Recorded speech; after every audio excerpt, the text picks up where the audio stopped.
Hello and welcome to today's video about what's in a museum collection. This video is brought to you by the Bush Education Team at the George H.W. Bush Presidential Library and Museum. My name is Ivy, and you will be hearing my voice throughout this video. This video has 4 parts: our Collections Corner interview, a lesson, an activity, and a craft. First, we will begin with our Collection Corner interview, where we will hear from our museum's supervisory curator, Patton. Hello, Mr. Patton, and welcome to our Collections Quarter. On behalf of our viewers and the Bush Education Team, thank you for meeting with us today and answering a few of our questions. Mr. Patton here is the supervisory curator of the library and museum. We are excited to ask him some questions and share his answers with you today. Thanks for having me. Thanks for being here. All right, so let's just hit this ground running and ask you a very important question. What is a collection? Sure. So in this case, I'm going to focus on a museum collection. And specifically, a museum collection is a grouping of artifacts, documents, photos, or other materials that share a common or related information, similar characteristics, or even significance. Typically, a collection is developed around a policy that determines what that scope is. That could be a person, as in our case, like with President Bush. It could be a time period, for example, World War II. So within that collection, you'll typically have what we call sub collections. So those are defined by narrower criteria than the artifact collection as a whole. For example, we have several sub collections at the Bush Library, one of which is our political campaign buttons collection. So that makes up about 3,000 artifacts that are all political buttons related to mostly to George Bush's political races through the years. Also, some sort of local races in Texas from the 60s and 70s. So we have a number of those in our collection as well. Well, first, that's an amazing collection of buttons, and second, that was a very clear answer. Thank you. You're welcome. All right. Well, related to that, how is a museum collection different from an archive? Sure. This is actually a really good question. So museum collections are typically comprised of art, three-dimensional artifacts, other natural and man-made materials that fall under that collecting policy like we talked about. They're all shapes and sizes usually. Caring for a museum collection requires a broad knowledge of material types, of significant knowledge about art history and broader history, American history for us specifically. On the other hand, archives primarily deal with historical record. In short, that material contains readable and written communications, what we think of as recorded information. We know that you have experienced different jobs in your work with the museum collections. How long have you worked for the Presidential Museums of the National Archives and Records Administration, and where? So I started in 2005 at the Clinton Presidential Library. Okay. And so there, I worked there for about 7 years. I was the registrar, which is the person who kind of takes care of manages the physical movement of all the objects. And so yeah, I did that for I was the assistant registrar at Clinton. Then I moved to the Bush Presidential Library in June of 2012 as the Okay. senior registrar, and I moved into the curator position last year. Awesome. Okay. Congratulations on the move. Thank you. What does a curator do? Sure. A curator manages the intellectual development of a museum collection and or exhibition. Okay, so we're responsible for understanding and portraying how a certain object fits into a collection or an exhibition. So, in short, for me, I always think about, what's the so what factor? Why is this artifact important? How does a certain artifact help us better tell the story of President and Mrs. Bush, for example? How is a political button going to help us really tell the story of President Bush's 92 campaign, for example? Mhm. What is your favorite object in the collection? My favorite artifact is it's fairly simple. It's actually a sled, like a snow sled. Okay. And of course, on the surface, just a sled. What's special about that? Well, there's a good story that goes with it. So, I believe, early 1991, the Bushes were at Camp David with Arnold Schwarzenegger and Maria Shriver. They were hosting them for, I believe, a weekend visit, and they were sledding. And in the process of sledding and general merriment, Barbara Bush broke her leg. So yeah, in a sledding accident. Shortly thereafter, a friend of Mrs. Bush's, uh, at a public speaking engagement, presented her with a sled that has a seatbelt on it, so she wouldn't get in any more accidents. And so it's just kind of funny and whimsical, and it's for me, it's one of the more unusual artifacts in the collection, but it's also really fun. And so it's simple, but I think it tells a really great story. And so for that's probably my favorite in the collection. Okay. Uh, how can touching a museum object damage it over time? Most objects, artifacts, are subject to deterioration over time. Okay. You have stuff at home, and of course, just over time it gets worn out, right? When you touch an object, that can accelerate that degradation. Okay, so that's why when you visit a museum like ours, the Bush Library, you'll see that most of our artifacts are in locked cases. So your hands naturally sweat and release salts and oils and other impurities. So often these impurities, when you touch an object and your hands are dirty and you pass it along to an artifact, uh, those can cause irreversible and permanent damage to an artifact. So I'll give you an example. Say you have a commemorative coin, right? Okay. A coin, silver dollar, for example. So Okay. if you pick that up with your bare hands, unwashed, you still have acids, salts, oils, all that on your hand. It'll actually cause a chemical reaction that will etch, for example, fingerprints into the surface of the coin. And so, because that's a chemical process, it's there forever, right? So it will actually, so Wow. yeah, and so you can actually see the coins that the president has handled in our collection that he picked up may have like a fingerprint on there, or like a handprint, right? Like you can tell what they are because like, oh, that's really nice, and it was never clean. So those are irreversible. Okay, that makes a lot of sense.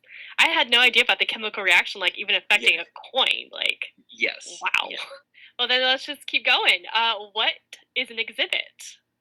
Okay, so an exhibit in a basic sense is an organized presentation of information that's meant to educate visitors on a certain topic. Ooh, what has been your favorite exhibit work experience and why?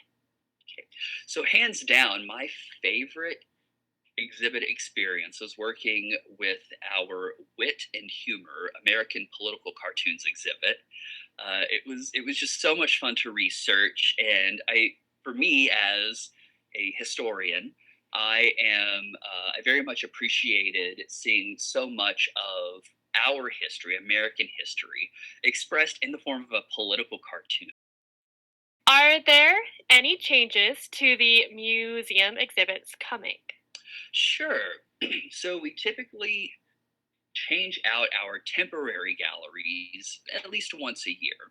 In the answer gallery, which is our main temporary gallery, our changing gallery, we'll be hosting an exhibit that is actually guest curated by the Texas Sea Grant, which is located on Texas A&M's campus. So This exhibit will explore all the great research that their scientists have been doing over their past 50 years of existence, and all of the stuff that's related to research in the Gulf Coast region.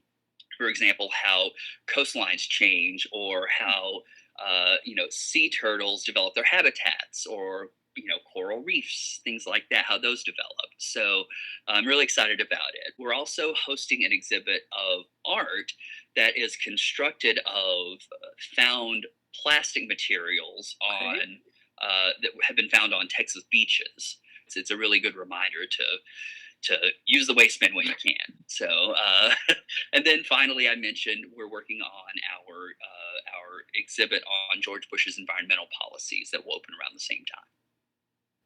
All right. How does a museum get objects to display? Okay, so museums will generally source objects on display. They'll get objects on display either from their own collections or from other museums or private lenders. When an object comes from another museum, we call that an artifact loan. Another facet of that process is that we're required to arrange shipment by what's called a fine arts carrier. Okay, so those fine arts carriers or shippers are they're kind of like the normal shipping companies, right? Like UPS or FedEx or DHL, but they specifically specialize in moving art and artifacts. Like that's their job. Specifically, that's the only thing they handle. So the object is fully protected and well cared for. From the time it leaves another museum's doorstep to the time that it gets to ours. All right. So we're close to finishing up. So I have one last question for Okay. you. Is there anything I did not think to ask that you would like to add? So I mostly would just like to reiterate the tremendous team effort from the staff of the library to make our exhibits happen. I'm sure you very much agree with me, we very much live and breathe for what we do. And so I know folks in my department, we have a strong sense of pride in doing our part to preserving not just the stuff at the library, but American history. I mean, this is our shared history and heritage, and so it's our duty to preserve that, but also to educate people about civic literacy, about the presidency, about democracy. And so I know it gives me such a sense of pride that I can be a part of that. Well, that is all the time we have for today. Thank you so much for meeting with us today. I can talk. Sure, And answering a few of our questions. absolutely. Thank you. Thank you, Mr. Patton. I am still amazed that our fingerprints can etch into metal. Just gives us another important reason to wash our hands. Now, when I think of a collection, I often think of a grouping of similar items, such as a rubber ducky collection. I'm sure you all have collections of your own, perhaps a stamp collection or a collection of horse figurines. However, as Jay said, a museum collection can be themed around a person. So the items in a collection can physically look very different, but are all still connected by their relation to the person. Next up, I am turning the video over to David, where he will explore how a piece of the Berlin Wall belongs as part of the George H.W. Bush Library and Museum collection. Well, howdy everyone. In today's lesson, we will be discussing the Berlin Wall and George H.W. Bush's role in helping to bring about a collapse of the wall, and to help create a unified Germany and an end to the Cold War. So, let's hop right in. So, what is the story behind the wall, you ask? The Berlin Wall was the separation between West Germany and East Germany. East Germany, or the German Democratic Republic, the GDR, was run by the communists and was commonly known as like the puppet of the USSR. West Germany was a democratically run government supported by the US, and due to the harsh conditions of East Germany and the communist regime, many people wanted to move from East Germany to West Germany. People began to leave so consistently that the East German government decided to quietly put up a wall to separate the two states. This wall would ensure that the people from the East would remain on the East, and the people from the West would remain in the West. This wall caused great strain among both these governments in Germany, as well as the countries of the US and the USSR. This was at the peak of the Cold War. So why is the fall of the Berlin Wall so important? The falling of the Berlin Wall signified an end to the Iron Curtain, the USSR and the communist regime's motives, and the Cold War. It brought down both a physical and a mental barrier between the two sides. The wall represented a symbol of oppression for those who wanted to be united. In some cases, families and friends were separated by the wall. The wall was felt by many as a symbol of oppression, as they did not have the freedom to travel or visit those who they loved. It was for many of them a symbol that they were neither free or united. And that is why when the wall finally fell, it meant that it was a symbol for both unity and freedom, not just for Germany, but for the US and the USSR. So what was George H.W. Bush's view on the wall? Was he for it or against it, and why? George H.W. Bush was a firm believer in peace, freedom, and unity. Bush desired an end to the Cold War. He desired a peaceful transition in order to help ensure German safety and unity. Bush was often not public about his comments on the wall. The reason being was that he did not wish to instill harsh feelings between the two governments. He did not want to start another war because of harsh feelings or words. Because of this, Bush was very cautious about what he said about the wall in order to avoid any attacks from the Soviet military or the KGB, which stands for the Committee for State Security. Bush's love for peace encouraged him to take a careful and cautious approach to fighting for the fall of the wall. Looking at George H.W. Bush's beliefs and values, we can determine three specific values that he had in helping to bring down the Berlin Wall. The first was peace, the second was freedom, and the third was unity. We will look at each of these aspects in George H.W. Bush's life and view them.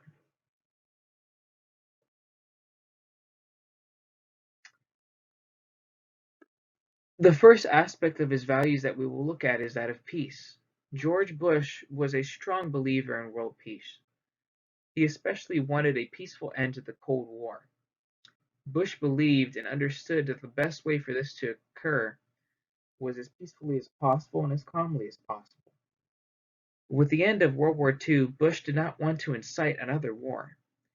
He firmly believed that peace could be achieved and wanted to work in every way to achieve it. The second aspect of Bush's values is freedom. George H.W. Bush greatly valued freedom and believed that everyone should be given an opportunity to enjoy it.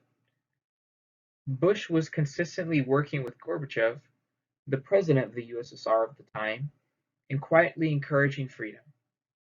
In a speech discussing the Berlin Wall, George H.W. Bush is quoted saying, "Let Berlin be next. Let Berlin be next. Nowhere is the division between East and West seen more clearly than in Berlin. And there this brutal wall cuts neighbor from neighbor, brother from brother. And that wall stands as a monument to the failure of communism. It must come down." Despite his love for freedom, Bush only quietly encouraged the fall to the wall in order to avoid turning the Cold War into a hot one. In this way, he supported the German people in their attempts for freedom. The third and final value we will look at is that of unity. George H.W. Bush's goal for Germany was to provide unity once again. Literally the day after the fall of the Berlin Wall, George H.W. Bush met with West German Foreign Minister Hans Dietrich Genscher to discuss plans for the reunification of Germany. And as a token of his gratitude to President George Bush, Genscher brought President Bush a piece of the Berlin Wall. It is this piece of the Berlin Wall that now sits in the George H.W. Bush Presidential Library and Museum. Later, Bush also met with Gorbachev to discuss an arms reduction in order to improve U.S.-Soviet relations.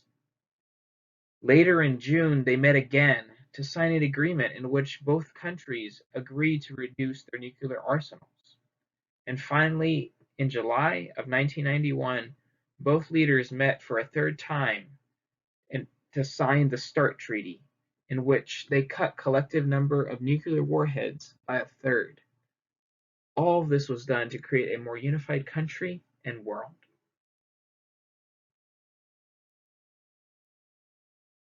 Overall, George H.W. Bush's actions encouraged peace, freedom, and unity in Germany, the US, and the USSR.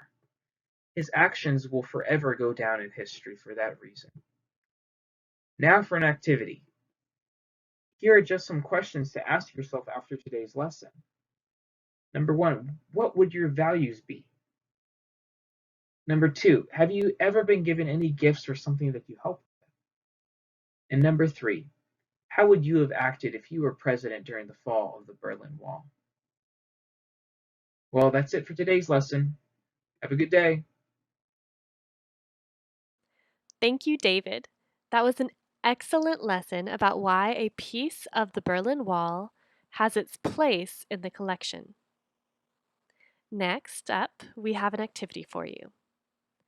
I recommend you have paper and something to write with on hand, though you can do this in your head as well.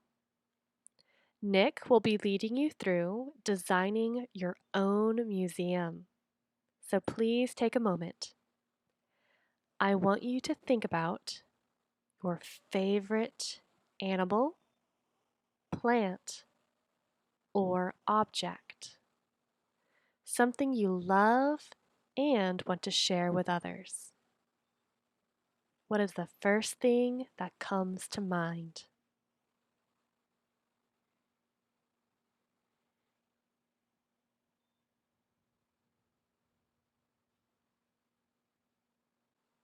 Got it?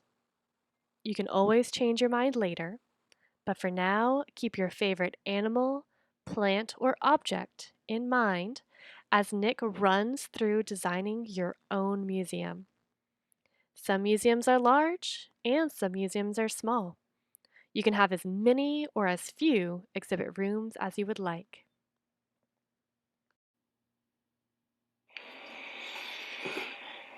Howdy, my name is Nick, and in today's activity, we're going to be talking about the different parts of the museum so that you can design and create your own museum. Now, you can either draw it up or just follow along in your head. Either way works good.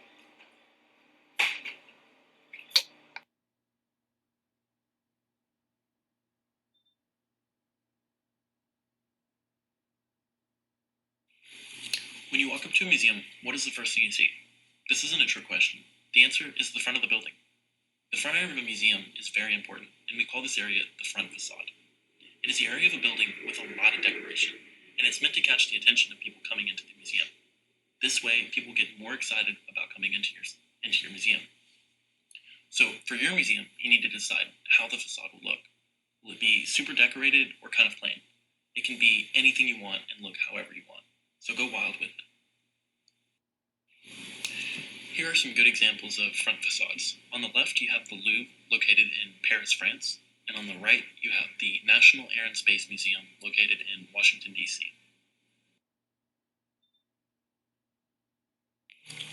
Now we're going inside the museum, and the next thing you'll see is the ticket booth. This is an essential part of the museum because this is where people will go to buy tickets to be able to visit the museum. Also, the ticket booth usually serves as the help desk, which means it answers any questions a guest might have. So, for your museum, you have to decide, how much will it cost? Will it be very expensive, or maybe really cheap? You could even make it free if you wanted. Now, this might seem like a small part, but without one, people's questions would go unanswered, and you wouldn't be able to sell any tickets, which could be very bad for your museum.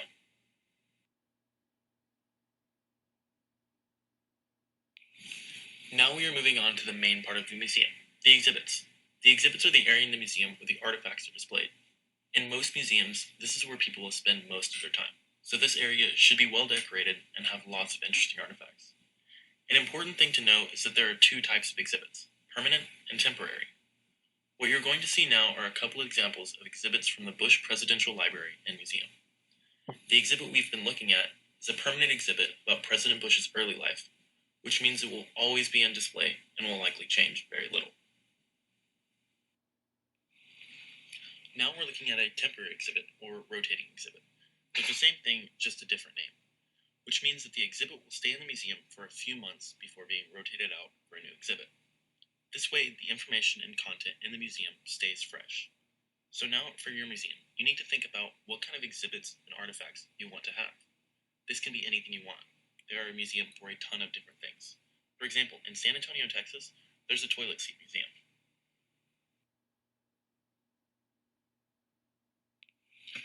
Now that we have our artifacts and exhibits, we need some type of security to protect them.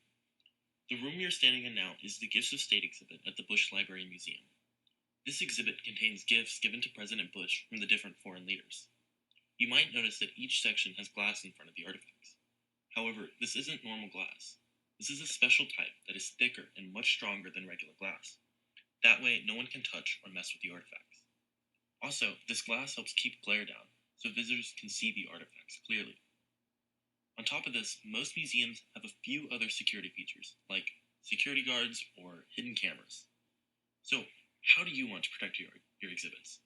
Instead of security glass, you could have a laser wall, and instead of security guards, you might have security robots. Security is very important, so you want to make sure you add this to your museum. The next part of the museum we're going to talk about is the archive. This part of the museum isn't usually seen by the visitors. It's only ever seen by people who work there. However, this part of the museum still serves an important function. When artifacts or exhibits are removed from a museum to be replaced by something else, they are taken to the archive. The archive is essentially a storage for anything the museum deems important. One of the most well-known examples of an archive is the Smithsonian Archive shown in Night at the Museum 2. The movie shows the archive as being a large underground tunnel. While sadly this isn't the real Smithsonian Archives, it is a good example of what an archive could be. So, for your museum's archives, you could do something like the tunnels from Night at the Museum, or even just a warehouse next to your museum. Personally, I think having a floating archive above the museum sounds pretty cool.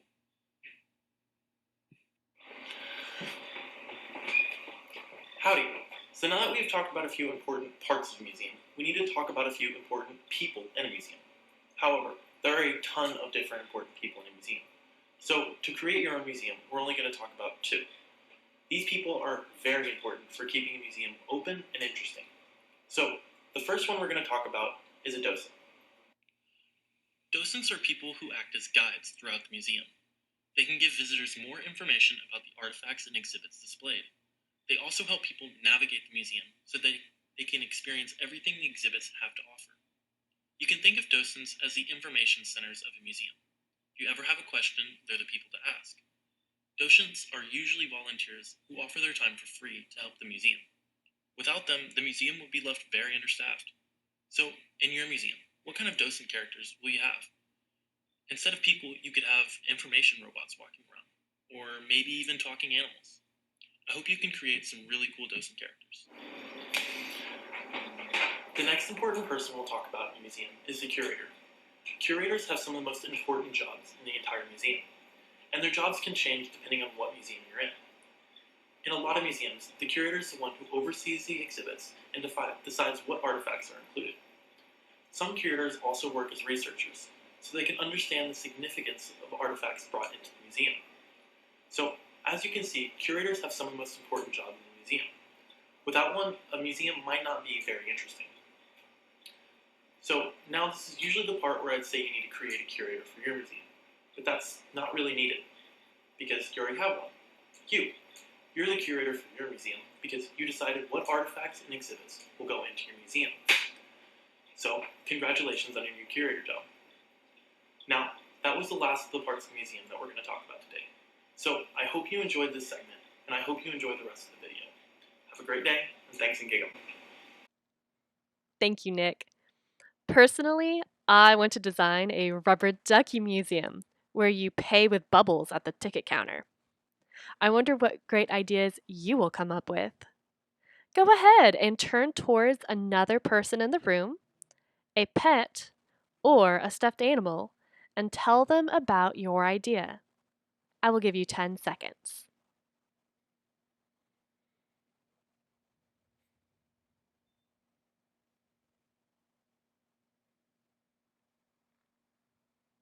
And welcome back.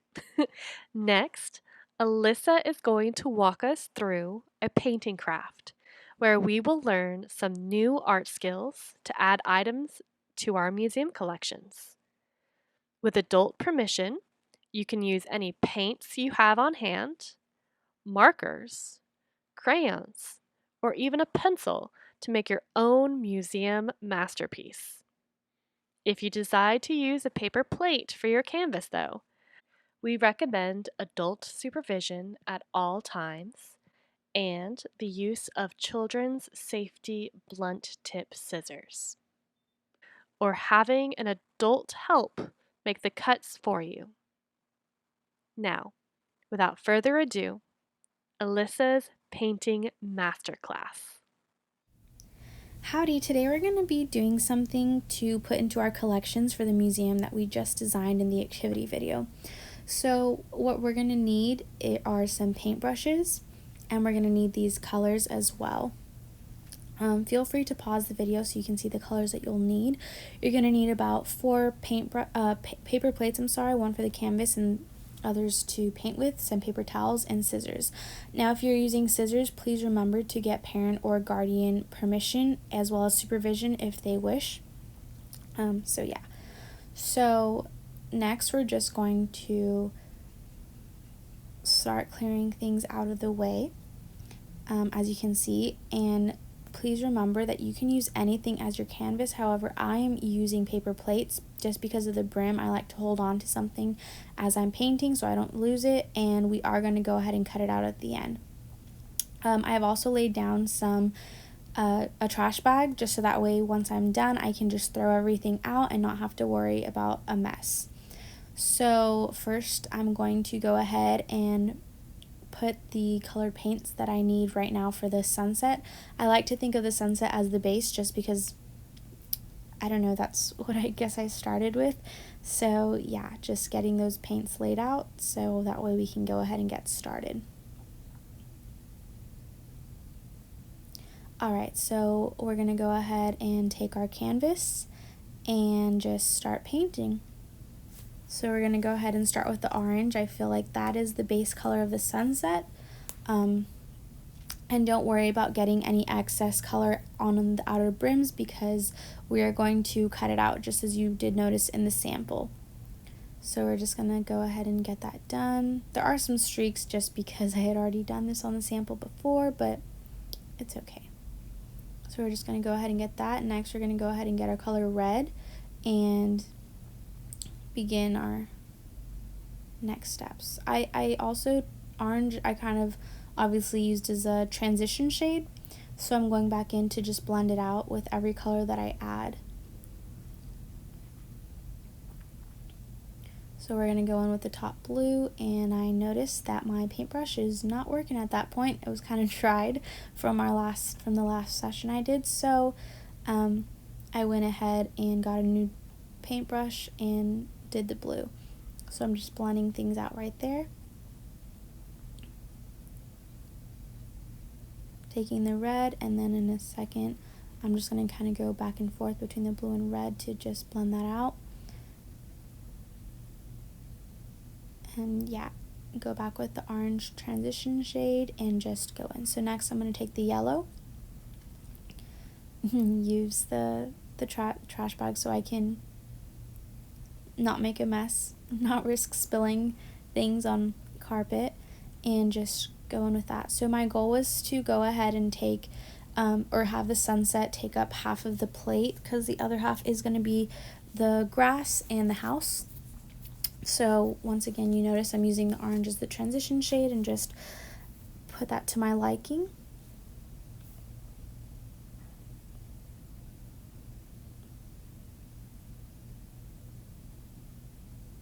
So yeah, and in a second you're going to notice that I do use my finger to blend things out, but just remember that this is painting, so as long as it is okay with your parent or guardian, of course I'm more than okay with you using your finger. There's no rules. We're painting our own canvas. Of course it's going in our own museum, so yeah, feel free to just get dirty. Not your clothes though, not your clothes. So I'm going to grab another plate, and I'm actually going to lay out some green for the grass. However, I do realize that it is smart to go in with my house color first, because I do want to have that outline so I know where not to put green on the canvas. So we're going to go ahead and do that, and it is your own, like we've already established, so go ahead and use whatever color you want. If you want to mix colors and create a different color, just feel free to do that. So I'm going to go ahead and use black now to outline the house, and I'm going to go in with a relatively thin paintbrush, just so that way I can go ahead and get a more precise outline. Yeah, you don't want a big brush, kind of like the orange brush, because then that would kind of get everywhere, so it is best to just use that. So yes, just do the outline. Use the trash bag to do any sort of cleaning up that you may need.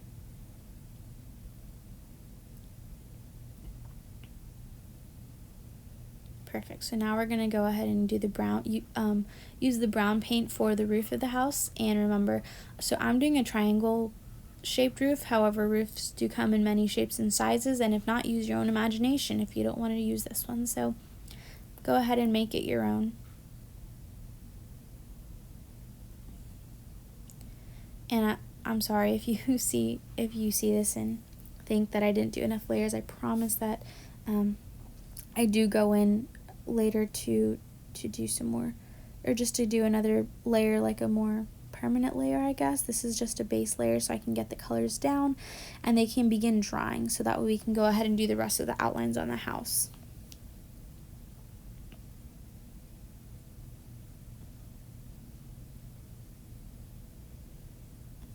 So yeah, I'm going to go ahead and grab the white color so that way I can go ahead and do the permanent overcolor of the white, so that way that is done and we can go ahead and wait for that to dry to do the details. So next we're going to grab the green and go in to do the grassy area.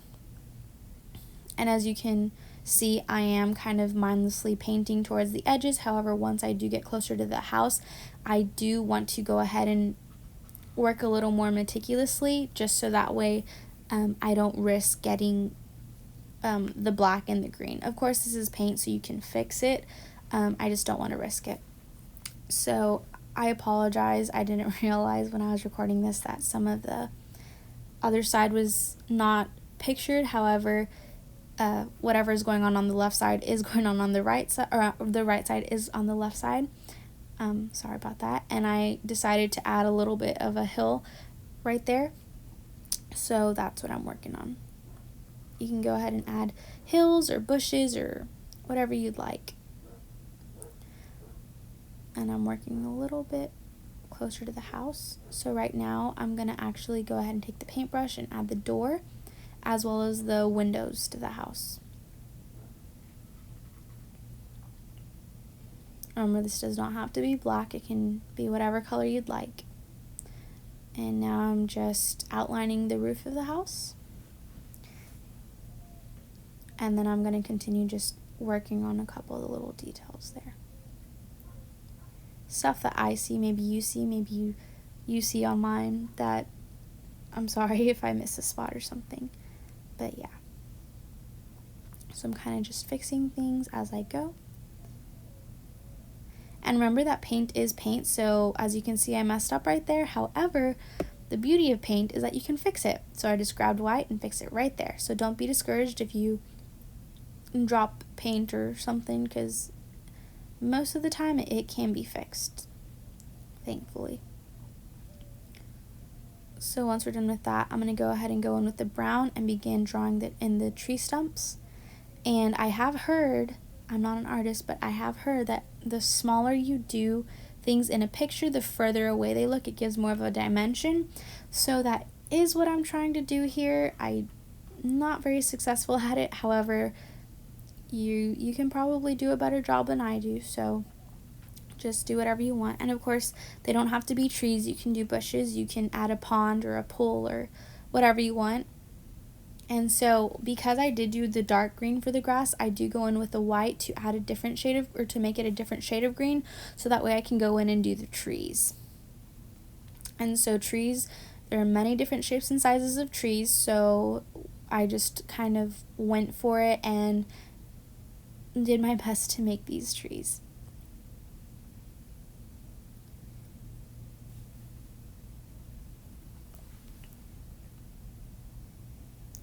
So now I'm just finishing that up, and in a second you're going to notice that I am trying to detail them as best as I can, just to get as much of a tree look as I can to them. You can add, a darker green little spots on it to give it more dimension. However, I'm not that artistic. I wish I was, but I'm not. So I'm going to go ahead and darken the tree stumps on each of the trees. And then I'm going to go ahead and wait for that to dry a little bit and take my white and go ahead and add the window panes to our windows. And I know that it's a little white, like you can see the black. However, we do make that a little darker, and I'm going to add in the door handle to the picture. See right there, I noticed that I didn't get the whole picture, so I try to fix it. But yeah, I'm darkening them up right there. So then I decide that I want these to be apple trees. So I'm going in and adding the apple trees. So this is now a farm of apple trees. So I'm just adding the little apples. So fun. I love it.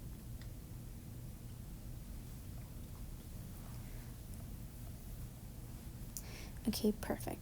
So now I'm actually decided that I'm going to try to add some stars into the night sky, but we cut that because I decided that I didn't like it, and you're going to notice that I go and take them out later. But if you feel that you can, you're really good at doing those stars, then feel free. So here I'm just doing some touch-ups, and I am drying it off a little bit so that way I can go in and cut it. And so what you're going to want to do as you're cutting it is place your hands where the dry part is. So most of the dry part at this point is going to be the sunset. So that is where I was mostly holding it. You can see that I'm grabbing it at the, I dropped it. I am grabbing it at some spots at the grass just because that is kind of dry. But for the most part, like I said, I am aiming to hold it from the sunset part. So it's right there, and then I can see now where I need to fill in some white spots that I didn't get when I was initially painting, so we can go ahead and work on that right now. And just do any other touch-ups. Perfect, and then I realize I don't like the stars that I attempted, so I'm just going to go back in and take it out, and then just blend it out a little bit, and just takes a couple seconds. And you can also take this time to either work on any details that you want, or if you also were like me and added stars in and didn't quite like it, then go ahead and fix that as well. So we're just kind of blending it out. Alright, so this is our finished product of what's going to go into our collections. I hope you had as much fun with crafting with me as I did with you. Feel free to go ahead and create any other exhibits, drawings, paintings, anything that you'd like for your collections portion of your museum. So thank you so much and have a great day. Goodbye. Thank you, Alyssa. I appreciate how you taught us to blend the paint colors. I ended up adding a rubber ducky to the roof of my house to match my museum's collection theme. If I were to make a drawing in pencil or crayon, for the sunset, I would press down hard with my pencil or crayon at the top, then more lightly as I went towards my horizon line in the middle of the plate. And that is it for today's program. Thank you so much for joining us today. If you have any questions, please contact us at bush.education@nara.gov. I hope you all have a wonderful rest of your day.